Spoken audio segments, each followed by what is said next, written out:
दोस्तों ये कहानी एक स्कूल के हरामी लौंडे और इसकी मैडम की है जो दिन रात स्कूल और घर में दबा दबा के संभोगबाजी करते हैं और साथ में ये लौंडा मैडम की हर एक खुशबू को 10 मिनट की दूरी से भी पहचान लेता है और बस दबा दबा के ये दोनों अप डाउन का गेम खेलते रहते हैं। तो चलिए देखते हैं जब ये बात मैडम के पति को पता चलेगी तो क्या होगा। तो कहानी की शुरुआत में हम इसी स्कूल के कुछ लड़कों को देखते हैं और साथ ही कुछ ठरकी लौंडियों को भी देखते हैं जो बस लौंडों से सेटिंगबाजी करने के लिए तड़पती रहती थी। लेकिन उन लौंडियों की ताड़ाताड़ी छोड़कर सभी लड़के स्कूल में आई नई मैडम फटी फुद्दी के दीवाने थे। उसके क्लास में आते ही बच्चे एक दूसरे के कानों में मैडम फटी फुद्दी को लपेटने का प्लान बनाते थे। फटी फुद्दी की बात कोई भी नहीं सुनता था क्योंकि सभी लड़के उसको जोरदार रगड़ना चाहते थे। यहाँ मैडम भी इनकी हरकतों को अच्छे से समझ रही थी कि ये भेसड़ी के मेरी मौत के कुएं में फांसी की सजा काटना चाह रहे हैं। लेकिन एक लड़के को छोड़कर सभी लौंडे फुस हो जाते हैं जिसका नाम है रोज पेलू उठा के ले लूं। ये साड़ा फटी फुद्दी को ऐसे ताड़ता है कि क्या बताऊं और साथ ही एक कागज पर मैडम के बारे में एक से एक साड़ियां लिख लिख के पूरी क्लास में बांटता है। लेकिन मैडम तो एक ही झटके में पहचान जाती है कि ये सभी लड़के कुछ तो गड़बड़ करने में लगे हैं और मैडम रोज पेलू उठा के ले लूं को पकड़ लेती है और क्लास के एंड में उससे पूछती है कि तुम ये सब मेरे बारे में सोचते हो, छी छी छी, तुम कितने घिनौने और गंदे लड़के हो। अब ये सब सुनकर रोज पेलू उठा के ले लूं की नजरें मैडम से नहीं मिल पाती तो मैडम सजा के तौर पर उसे पूरी क्लास साफ करने की सजा देती है। और जब रोज पेलू उठा के ले लूं ये सब कर रहा होता है तो वो सफाई से ज्यादा मैडम फटी फुद्दी को ताड़ने में लगा होता है। तो मैडम भी समझ जाती है कि ये मेरा बक्सा देख देख के मजे ले रहा है तो मैडम उसे वहां से घर जाने को बोल देती है। वहीं शाम को हम देख पाते हैं कि रोज पेलू उठा के ले लूं एक थिएटर में वेटर का काम करता है।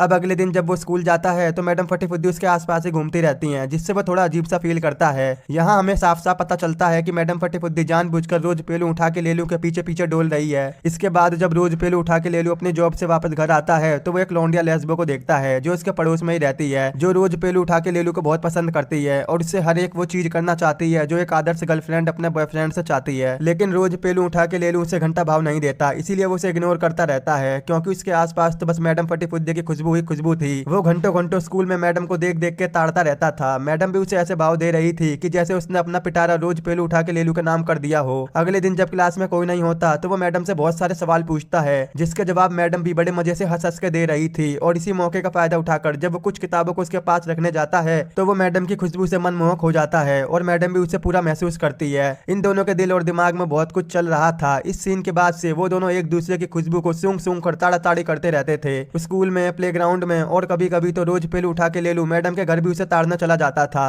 अब मैडम फटी फुद्दी भी पूरी तरह से समझ जाती है कि ये मेरे मौत के कुएं से खेलना चाह रहा है इसीलिए वो भी इसकी तरफ खींचती जा रही थी। अगले दिन जब स्कूल में फटी फुद्दी कुछ सामान ऊपर ले जा रही थी तो उनके पीछे रोज पेलू उठा के ले लूं भी जाने लगता है। जब मैडम उसे अपने पीछे देखती है तो वो उसे कुछ नहीं बोलती भी कैसे, प्यास तो मैडम को भी लगी थी। धीरे धीरे ये दोनों ऊपर चलते चले जाते हैं और जब रोज पेलू उठा के ले लूं फटी फुद्दी से मिलने ही वाला था कि तभी वहाँ कुछ टीचर आ जाते हैं जिससे इनकी आज की बाजी यहीं पर खत्म हो जाती है। अब मैडम के भाव देने से रोज पेलू उठा के ले लूं पागल सा हो जाता है। वो मैडम की हर एक चीज को छूने चूमने सूंघने लगता है। मैडम भी उसे पूरा भाव यानी मुस्कुरा मुस्कुरा के ये कह रही हो आओ बाबू धुम्मा उठा दो। अब धीरे धीरे पेलू मैडम का इतना दीवाना हो जाता है कि मैडम जहाँ जहाँ जिस चेयर पर बैठती थी वहाँ वहाँ रोज पेलू उठा के ले लूं उन कुर्सियों को सूंघता रहता था। अब ये सारा कौन सी महक सूंघ रहा है और इसे क्या मजा आ रहा है ये तो इसे ही पता होगा। एक दिन उसे ये सब करते उसके दोस्त भी देख लेते हैं तो वो उससे पूछते हैं कि भेसड़ी के ये क्या कर रहा है। तो रोज पेलू उठा के ले लूं कुछ बहाना बनाकर बातों को घुमा देता है। एक दिन जब जंग में सभी प्लेन उड़ने के लिए रेडी हो रहे थे तो सभी स्कूल के लड़के बाहर आ जाते हैं और इसी मौके का फायदा उठाकर रोज पेलू उठा के ले लूं सीधा अपनी साइकिल लेकर मैडम फटी फुद्दी के घर निकल जाता है। अब अंदर जाने में उसकी फटके 64 हो रखी थी कि क्या होगा, अब मैडम गेट खोलेगी या लात मारकर मुझे भगा देगी। पर मैडम जैसे गेट खोलती है वो पूरी मनमोहक हो जाती है क्योंकि आज बैल खुद चलते चलते उसे सिंग मारने आया है।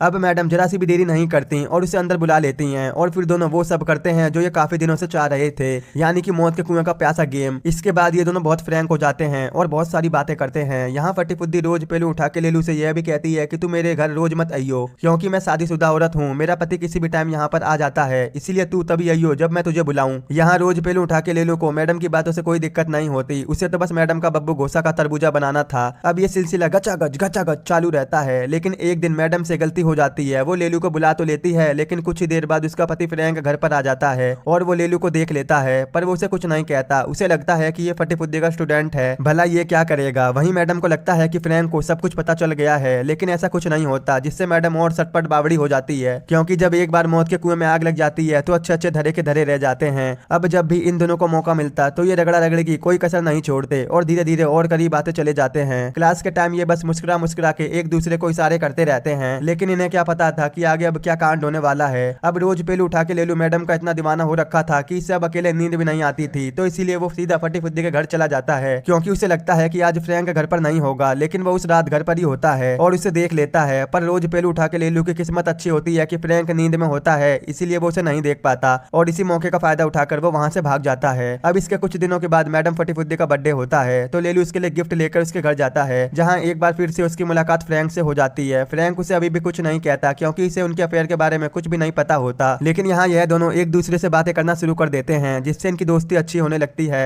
ऐसे ही एक दिन जब फ्रैंक घर पर आता है तो उसे फिर से रोज पेलू उठा के लेलू घर पर ही मिलता है। वो दोनों फिर से बातें करते हैं। यहाँ लेलू को लगता है कि फ्रैंक एक अच्छा इंसान है, उसकी अपनी बीवी से इसलिए नहीं बनती होगी क्योंकि वो शराब पीता है, इसीलिए वो हमेशा उससे दूर रहती है। ऐसे ही एक दिन जब रोज पेलू उठा के लेलू मैडम के घर शर्टलेस होता है तो तभी वहां पर फ्रैंक भी आ जाता है, जिसे देखकर रोज पेलू उठा के लेलू की फट जाती है। तो फ्रैंक कहता है, घबरा मत बेटे, मुझे तेरे और अपनी लुगाई के अफेयर के बारे में पता है। जब लेलू इस पर उसे सफाई देने की कोशिश करता है तो फ्रैंक उसे सफाई देने से मना कर देता है और अपनी बीती कहानी को बताने लगता है कि कैसे वो शादीशुदा होने के बाद भी किसी दूसरी लड़कियों के साथ सोता था और मजे करता था। जब ये बात मैडम फटी फुद्दी को पता चली तब से लेकर अब तक वो मुझसे सीधे मुंह बात नहीं करती और उस दिन से लेकर आज तक मैंने उसे कभी भी ना तो रोका और ना ही टोका। एक रात लेस्बो, जो रोज पेलू उठा के लेलू को बहुत प्यार करती है, वो उसे एक रूम में ले जाती है और तुरंत सरपट निवस्त्र धड़ंगी हो जाती है। लेकिन इसके बावजूद भी रोज पेलू उठा के लेलू उसे घंटा भाव नहीं देता, क्योंकि ये बस मैडम पर ही फिदा था। तो लेस्बो रोकर वहां से भाग जाती है। अब एक रात लेलू फ्रैंक से मिलता है, जो अब दबा दबा के दारू पी रहा था, क्योंकि उसका बिजनेस अमेरिका में होने वाले दंगों के कारण पूरी तरह से ठप हो गया था। तो लेलू उसे समझाता है कि तुम कोई और काम कर लो, लेकिन ये दारूबाजी मत करो, ये तुम्हारा जीवन खत्म कर देगी। और ये सारी बात दूर खड़ी मैडम भी सुन रही थी, जो इसकी बातों से बहुत खुश होती है और उसे अपने पास बुलाती है। अब ये सब देखकर रोज पेलू उठा के लेलू सोच में पड़ जाता है। वो सोचता है कि मैं कहीं फ्रैंक को धोखा तो नहीं दे रहा, क्योंकि उसकी फ्रैंक के साथ एक अच्छी दोस्ती हो गई थी, इसीलिए वो मैडम के पास नहीं जाता और अपने घर चला जाता है, जिससे मैडम गुस्सा हो जाती है। अगले दिन स्कूल में भी रोज पेलू उठा के लेलू मैडम से ज्यादा बात नहीं करता और ये बात मैडम को मन ही मन खा रही थी। वो बहुत कोशिश करती है कि लेलू इसके करीब आ जाए, लेकिन लेलू ऐसा नहीं करता। वो वहां से सीधा घर चला जाता है। वहीं मैडम फटी फुद्दी का मौत का कुआं पानी मांग रहा था। वो पूरी तरह बावली हो जाती है और फैसला करती है कि वो रोज पेलू उठा के लेलू से मिलने थिएटर में जाएगी, जहां वो काम करता है, और उनकी मुलाकात भी होती है। लेकिन अब पहले जैसा कुछ नहीं होता। इसके बाद रोज पेलू उठा के लेलू ये रिश्ता खत्म करने मैडम के घर जाता है, जहां मैडम शराब के नशे में झूम रही थी और अपने आप को चोट पहुंचाने लगती है। इसीलिए लेलू को अपने इस रिश्ते को यहीं पर कायम करना पड़ता है। उस दिन के बाद जब सभी लड़के स्कूल में होते हैं तो मैडम फटी फुद्दी लेलू को बताती है कि तुम फेल हो गए हो। वो समझ जाता है कि मैडम ऐसा क्यों कर रही है। वो मैडम से बात करने की कोशिश करता है, लेकिन मैडम उसकी कोई बात नहीं सुनती। वो चाहती थी कि वो उसके साथ वैसे ही रहे जैसे पहले रहता था। यहाँ लेलू अब इस गलती को दोबारा नहीं दोहराना चाहता था। इस वजह से रोज पेलू उठा के लेलू पूरी तरह से टूट जाता है। वो घंटों घंटों तक थिएटर में बैठकर सोता रहता था। कुछ दिनों के बाद स्कूल में रिजल्ट सेरेमनी होती है, जहाँ पर सभी बच्चों को रिजल्ट दिया जा रहा था। और जब रोज पेलू उठा के लेलू की बारी आती है तो वो सभी के सामने मैडम को अपना बुर्ज खलीफा दिखा देता है, जिससे मैडम बहुत शर्मिंदा हो जाती है और बिना रिजल्ट लिए वो वहां से चला जाता है। लेकिन इस हरकत से मैडम बहुत परेशान हो जाती है और इसकी पूरी स्कूल में बेइज्जती हो जाती है और यहीं पर ये मूवी खत्म हो जाती है। अगर आपको ये मूवी देखनी है तो आप हमारे टेलीग्राम के चैनल से देख सकते हो